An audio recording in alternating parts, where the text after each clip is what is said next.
ሰላም ተመልካቾች እንዴት ናችሁ? ለመላው ክርስትና እምነት ተከታዮች እንኳን ለብርሃነ ጥምቀቱ በሰላም በጤና በደህና አደረሳችሁ አደረሰን እላለሁኝ።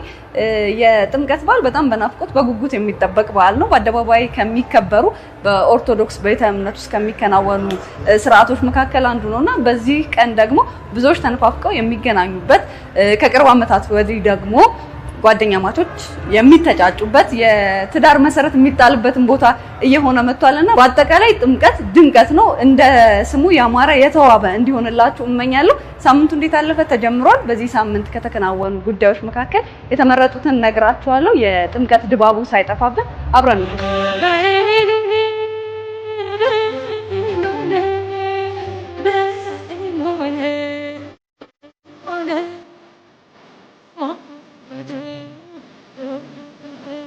የፋሽን ከተማ በመባል በምትታወቀው የጣሊያኗ ሚላን እንዲሁም ሌሎች ዓለም አቀፍ የፋሽን መድረኮች ላይ ሀገራችንን ወክለው በመሄድ ለበርካታ ጊዜያት ስማችንን የሚያስጠሩ በርከት ያሉ ዲዛይነሮች አሉ። ከነዛ መካከል ማህሌት አፈወርቅ፣ አና ጌታነህንና ገነትን ማንሳት እንችላለን። እነዚህ ዲዛይነሮች በራሳቸው የሀበሻ ልብሶችን በዘመናዊ መልክ በመስራትና አዳዲስ የፈጠራ እንዲሁም የነሱን የማሰብ አቅም የሚያሳዩ ልብሶችን ለዓለም አቀፉ ገዢ ያቀርባሉ። እነዚህ መድረኮች ላይ በተለያየ ጊዜ ይሳተፋሉ። በርከት ያሉ ሞዴሎችን በማሳተፍ የሀገራችንን የባህል አልባሳት ከነበረበት በጣም ከፍ ያለ ደረጃን እንዲይዝ ኢትዮጵያዊ የሆኑ ዘመናዊ ልብሶች እንዲወደዱ ደግሞም በልዩ ትዕዛዝ እንዲሰሩ የተለያዩ ጥሪዎችን የሚያመጡ ስራዎችም ጭምር ሆኖላቸዋልና ማህሌት አፈወርቅም በተደጋጋሚ የተለያዩ ቃለ መጠይቆቿ ላይ ይህንን በደንብ አድርጋ ስትገልጽ ሰምተናታል። ሌሎችም ዲዛይነሮች እንዲሁ የሀገራችን የባህል አልባሳት በዓለም አቀፍ ለባሾች ዘንድ ተወዳጅነትን እንዲያተርፉ የራሳቸውን ሚናና አስተዋጽኦ ተወጥተዋል። ዛሬ የሚገኘው በሀያት ሪጀንሲ 15ኛ ዓመቱን እያከበረ የሚገኘው የሀቦፍ አፍሪካ የፋሽን መድረክ ላይ ነው። የመክፈቻ ስርዓቱን ደግሞ የምታከናውነው ዓለም አቀፍ ዲዛይነር የሆነችው ሳምራዊት ናት። ከሷ ጋር አጠር ያለ ቆይታ አደርጋለሁ። ወደሷ እንሂድ።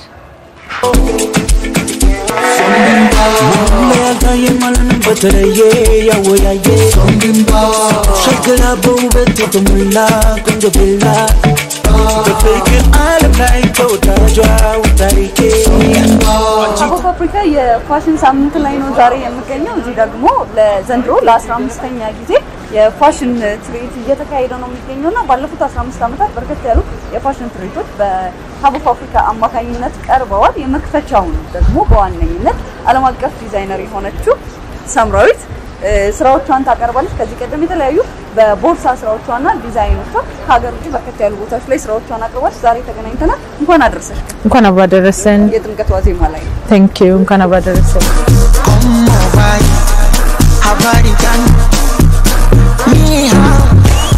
አሰላሙ አለይኩም። ዘንድሮ ይሄ የፋሽን ሳምንት ምን የተለየ ነገር ይዞ መጥቷል? ምን ይዘሽ መጥተሻለሽ? ዘንድሮ የተለየ ነገር የሆነው ምንድነው? የሀቦፍ አፍሪካ 15ኛ ዓመት ነው። የተለያዩ ኢንተርናሽናል ዲዛይነሮች ከውጭ ይመጣሉ። ትልልቅ ኢንተርናሽናል ሚዲያዎች ይመጣሉ። ኢንተርናሽናል የፋሽን ኢቨንት ነው ብለሽ አስቤው እና 15ኛ ዓመት እንደመሆኑ መጠን ማለት ነው። ምክንያቱም ሀቦፍ አፍሪካ ዳር ፓዮኒርስ ለዚህ ፋሽን ኢንዱስትሪ እና 15ኛ ዓመታቸውን ነው የሚያከብሩት። እኔ ደግሞ ከነሱ ጋር ብዙ አብረን ተጉዘናል እና አብዛኛውን ጊዜ ኤክስክሉሲቭ ሆኖ ኦፕኒንጉን እኛንን በመክፈቻውን እኛንን የምናደርገውና በኢንቪቴሽን ብቻ ዛሬም 2026 አይደል ያለ ነው ኢንተርናሽናል የሆነ ፋሽኑን ነው እያወጣን ያለ ነው። አሁን አዘ ዲዛይነር ነው ያረከለው ተይነን ነውና ዓለም አቀፉን ስለዚህ የ2027 ለሚቀጥለው አመት አሁን ነው የሚወጣው እና ለሚቀጥለው አመት ለፎል ዊንተር ኢዝ ብርድ የክረምት ጊዜ የክረምትና ከክረምት በፊት ያለው ሲዝን ለሱ የሚሆኑ ነው ዛሬ ሪሊዝ እናደርገው እና አዳዲስ ፕሮዳክቶች ናቸው። አይ ሆፕ ተወጇለሽ ብዬ ተስፋ አደርጋለሁኝ። ደስ ይላል። ኢትዮጵያ ውስጥ ካለው ተጠቃሚ በላይ በተለይ ደግሞ ውጭው ዓለም ላይ ያሉ እንግዶቻችንን በደንብ የሚያስተናግድ እነሱን የሚጠራ አይነት ስራ ነው። ኤሌጋንት ኤክስክሉሲቭ ብላክ ጥቁር ዘናጭ እና የተለዩ ናቸው የዘንድሮ መልካም እድል። አመሰግናለሁ ሳምሪዬ። የሀቦፍ አፍሪካ መድረክ ላይ በፋሽን ሳምንቱ ጥቂት ነገሮችን እናስመልክቻችሁ ተመልሰን እንገናኛለን። አሁንም ሳምንቱ እንዴት አለፈ ይቀጥላል። አብረን እንቆይ።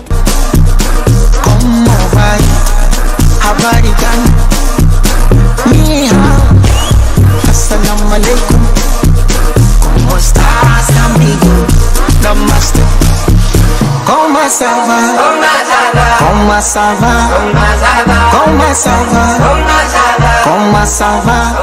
እንደ ጥምቀት ያለ የአደባባይ በዓል በደንብ ሰዎች ደምቀውበት አምሮ ተውበው የሚወጡበት ነው። በጣም ለረጅም ጊዜ ቀጠሮ የሚጣልበትም ቀን ጭምር ነው። የተነፋፈቁ የተጠፋፉ ሰዎች የሚገናኙበት እንዲሁም ደግሞ ጓደኛ ማቾች አምሮባቸው የሚታዩበት ሰፊ የመታያም ቦታ ጭምር ነው። ከሃይማኖታዊ ስርዓቱ ባሻገር ደግሞ ዲዛይነሮች በተለየ ሁኔታ ስራዎቻቸውን ጥበቦቻቸውን የሚያሳዩበት መድረክ ጭምር ነው። ለባሾች ደግሞ ለዘንድሮ እንዲህ ቢሆንልኝ ደግሞ በዚህ በኩል ቢሰራልኝ ብለው ምርጫቸውን የሚያሳዩበትን ቦታ ነውና እዚህ ቦታ ላይ የሚመጡ ሰዎች እነሱ ይታያሉ። ከዛ በተጨማሪ ደግሞ በርከት ያሉ ፎቶግራፈሮች እንዲህ ያሉ ቦታዎች ላይ በሰፊው የሚታዩበት መድረክም ጭምር ነው። የጥምቀት በዓል ላይ በቁጥራቸው በርከት ያሉ ፎቶግራፈሮችን እናንተም በየአካባቢያችሁ ታያላችሁ ታገኛላችሁ ብዬ አስባለሁና ሴቶች እንዲህ እንደኔ በሽፎን አምረው ተውበው የሚወጡበት የተመቻቸው ደግሞ በሀገር ባህል ልብስ የበለጠ ደምቀው የሚታዩበት መድረክ ነው። ፎቶግራፈሮች ደግሞ እነዚህን ውብ ሰዎች ሴቶች ብቻ አይደሉም ወንዶችም በተለያየ አለባበስ የሚደምቁበት ስለሆነ ይህንን ውብ ሁኔታ በፎቶግራፋቸው ያስቀራሉ። ብዙ ሰዎችም እንዲህ ያሉ ሁኔታዎች ላይ ፎቶዎችን ይነሳሉ፣ ማስታወሻ ይይዛሉ። እኔ ግን ጥምቀት ላይ በጣም በተለየ ሁኔታ ከማስታወሳቸው ሳስባቸው ደስ ከሚሉኝ ፎቶግራፈሮች መካከል አንዱ ሃይማኖታዊ ስርዓት ሲከናወን በተለይ ጸበል በሚረጭበት ሰዓት የሚነሱ ቅጽበቶችን የያዙ ፎቶግራፎች አሉና እነዛ በጣም ለስሜት ይጋባሉና የሚያነሱት ፎቶግራፈሮች እንዴት ያሉ ጎበዞች ናቸው። ከሚረጨው ጸበል ጋር የሚመጣላቸው ምስል በጣም ውብ ስለሆነ እንዲህ ያለ ነገር ደግሞ በደንብ ለስሜት ይቀርባል፣ በደንብ ይጋባል።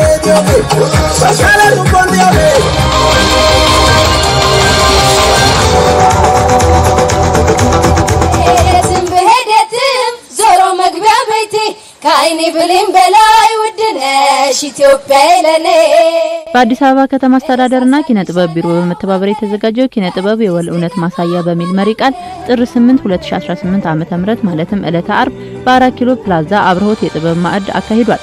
በዚህ ዝግጅት የተለያዩ ወጣቶችና የጥበብ ባለሙያዎች የተሳተፉ ሲሆን ዓላማውም እጅግ ብዙ እንደሆነ ተነግሯል። የዚህ የአብርሆት መድረክ ትልቁ ዋናው ዓላማው ብዙ ጊዜ በየሚዲያው እንደምንናገረው በየፕሮግራሞቻችን በተለያዩ ሚዲያዎች ቃለም ጠይቆችም እንደምንሰጠው ስራዎቻችንም እንደሚያሳዩት የወል የሆነ እውነታችንን የኢትዮጵያውያን ህብረ ብሔራዊ ውስጥ ያለውን እውነት አንድ የወል የሆነውን ታሪካችንን አኗኗራችንን ህይወታችንን በአጠቃላይ የህይወት ፍልስፍናችንን የምናሳይበት ብሎም ደግሞ ማህበረሰቡ በአንድ የወል እውነት ውስጥ ወደ አንድ መስመር የሚመጣበት ወደ አንድ መስመር ስልሽ የሚያለያዩንን ሀሳቦች ትተን በሚያግባቡን የሚያለያዩን የሆኑ ሀሳቦች ላይ ደግሞ መግባባት የሚፈጠርበትን ሶሉሽኖችን ማለት ሀሳቦችን የኛ የወል ሂደቶቻችን የወል እውነቶቻችን እነዚህ ናቸው ብለን የምናስቀምጥበት መድረክ ነው። በነገራችን ላይ 6ኛ የአብርሆት የጥበባት ማዕዳችን ነው። በማዕከል ደረጃ ሁሉም ክፍለ ከተሞች እስካሁን ድረስ 6 እና ከዛ በላይ አብርሆት የጥበባት ማዕድ አድርጓል። ወረዳዎችም እንደዛው። በዋናነት እንደገለጽኩት በኪነ ጥበብ የወል ትርክታችን ይገነባል፣ ያድጋል።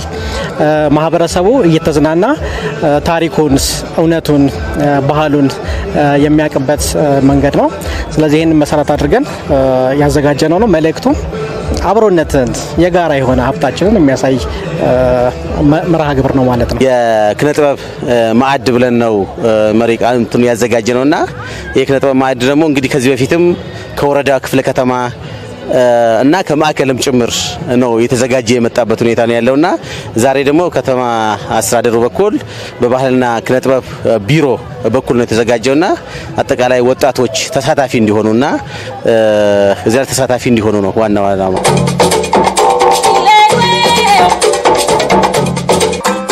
ዳማ ዳማ የልሊ ዳማ ዳማ የልሊ እኔ ተወልጄ ባደኩበት አካባቢ በዙሪያችን ወደ 4 እና 5 የስፖርት ሜዳዎች ነበሩ። እያደግን ስንመጣ ግን የመዝናኛ ስፍራዎች ሁሉ፣ አዳራሾች ሁሉ፣ የኪነ ጥበብ ባለሙያዎች ዝግጅት የሚያቀርቡበት ነገር ሁሉ ጠፍተው ወጣቱ ራሱን ሳይፈልግ ሌላ ነገር አሳልፎ የሚሰጥ ነበርና ወጣቱ ለካ ሳይፈልግ ነበር ሌላ ቦታ ላይ የሚሰማራው። እንደዚህ አይነት ነገር መሰራቱ የወጣቱን ቀልብ ነፍስያ መልሶ አይቻለውኝ። እንደዚህ አይነት መድረክ መፈጠራቸው ከአማተር ጀምሮ ፕሮፌሽናልም የተለያዩ ሰዎች ስራቸውን፣ ሀሳባቸውን፣ የተለያዩ ማንነታቸውን በጥበባዊ ቋንቋ እንዲገልጹ ያደርጉታል ወይንም ደግሞ ራሳቸውን ለመግለጽ ይረዳቸዋል። ይህ በትወና በግጥም በመጣጥፍና በሰርከስ የታጀበ መድረክ በኮሪደር ልማት ማለትም ከአዳራሽ ወጥቶ በአደባባይ መዘጋጀቱ የህብረተሰቡ ትኩረት ለመሳብ ምቹና አሳታፊ ሊያደርገው እንደቻለም ተነስቷል። ከዚህ በፊት አዳራሽ ውስጥ የነበረው ወደ ውጪ ደግሞ ሁሉም ሰው ቅድም ሁሉንም ያማከለ ቦታ ማድረጋችን አንዱ ሁሉንም ሰው ተሳታፊ እንዲሆን የሚደረግበት ሁኔታ ነው ያለው። ከዚህ ውጪ ከዚህ በፊት የነበሩት አማተሮችን ተሳታፊ እያደረግን አልነበርንም ማለት ነው። ስለዚህ ተሳታፊዎችም ምንድነው አማተሮችም እዚህ እየመጡ የሚያቀርቡትም አንዱ ትምህርት ነው። የጋራ የሚያደርገን የሚያግባባን ሁኔታ ነው እየተፈጠረ ያለውና ይሄ ደግሞ ይበለም የሚያስደርብ ሁኔታ ነው ያለው። ከዚህ ውጪ ወጣቶችም ጭምር ወደዚህ ሙያ ደግሞ የሚገቡበትም እንትኖች እያደረግን ትላልቅ አርቲስቶች ደግሞ እዚህ ላይ ይገኛሉ። በዚህ አጋጣሚ ትላልቅ አርቲስቶችም እየመጡ የራሳቸውን ኤክስፒሪየንስ ደግሞ ሼር እያደረጉ የሚሄዱበት ሁኔታ ነው ያለው። በኪነ ጥበብ ዘርፍ ላይ አብሮት የጥበባት ማዕድ የምንለው አንዱ ኤሌመንት ነው እንጂ አመቱን ሙሉ ከማህበረሰቡ ጋር የምንገናኝባቸው በጣም በርካታ መድረኮች አሉ። አሁን በአጭር ጊዜ ውስጥ እንኳን ይሄንን በጥር ወር ላይ ከጥር 22 እስከ ጥር 24 ድረስ ትልቅ የሆነ የባህል ፌስቲቫል አለን። ከጥር 29 እስከ የካቲት 1 ደግሞ የኪነ ጥበብ ፌስቲቫል አለን። ይሄ በጣም በርካታ ከታች ጀምሮ እስከ ላይ አንጋፋና ወጣት አማተር ባለሙያዎች የሚሳተፉባቸው ትልቅ መድረኮች ናቸው።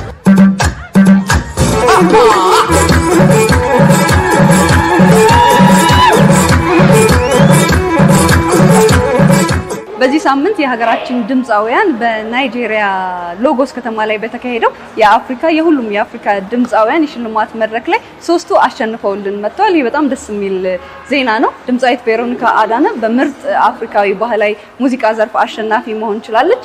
ድምጻዊት ዊሃ ደግሞ ድማማ በተሰኘው ሙዚቃዋ ምርጥ የአፍሪካ ኮሪዮግራፊ በሚል እንዲሁ የአፍሪማ መድረክ ላይ ደምቃለች። እንዲሁም ደግሞ በማሲንቆ አጫዋቱ የብዙዎቻችንን ልብ የሚሰርቀው አዲስ አለማየሁ እዚህ መድረክ ላይ በምርጥ የአፍሪካ ጃዝ ሙዚቃ ዘርፍ አሸናፊ መሆን ችሏል። ስለዚህ ሀገራችን በአፍሪማ የሽልማት መድረክ ላይ 3 እንቁ ድምጻውያኖቿን አሸልማለች። ይሄ ለሁላችንም ደስ የሚል ነው። ባለሙያዎቹ ደግሞ እናንተ እንኳን ደስ አላችሁ፣ እንኳን የልፋታችሁን ውጤት አያችሁ እንላለን። በዚህ ሳምንት ሌላኛው ከተማችን ላይ መነጋገሪያ የነበረው ደግሞ ወጣቱ ዩቲዩበር አይሾ ስፒድ ወደ ሀገራችን መምጣቱ ነው። በዩቲዩብ ገጹ ከ48 ሚሊዮን በላይ ተከታዮች አሉትና ከሰሞኑ የተለያዩ የአፍሪካ ሀገራት ላይ የተዘዋወረ በሀገራቱ የቀን ቆይታውን በቀጥታ ስርጭት እያስተላለፈ ነው የሚገኘውና በዚህ ሳምንት ደግሞ ወደ መዲናችን አዲስ አበባ ብቅ ብሎ ከሀገራችን የተለያዩ ሰዎች ጋር ቆይታ አድርጎ ነበረ። በሳምንቱ ከሆኑ ጉዳዮች መካከል ለዚህ ሰዓት የመረጥናቸውን ነገርኳችሁ። ፋና ሚዲያ ኮርፖሬሽን እንዲሁም ደግሞ ፋና ቀለማት በቀጥታ ስርጭትና የተለያዩ ባልደረቦቻችን በሰሯቸው በርከት ያሉ የጥምቀት ጉዳዮች አሁንም ቀናችንን ከእናንተ ጋር እንቀጥላለን። መልካም ቀን።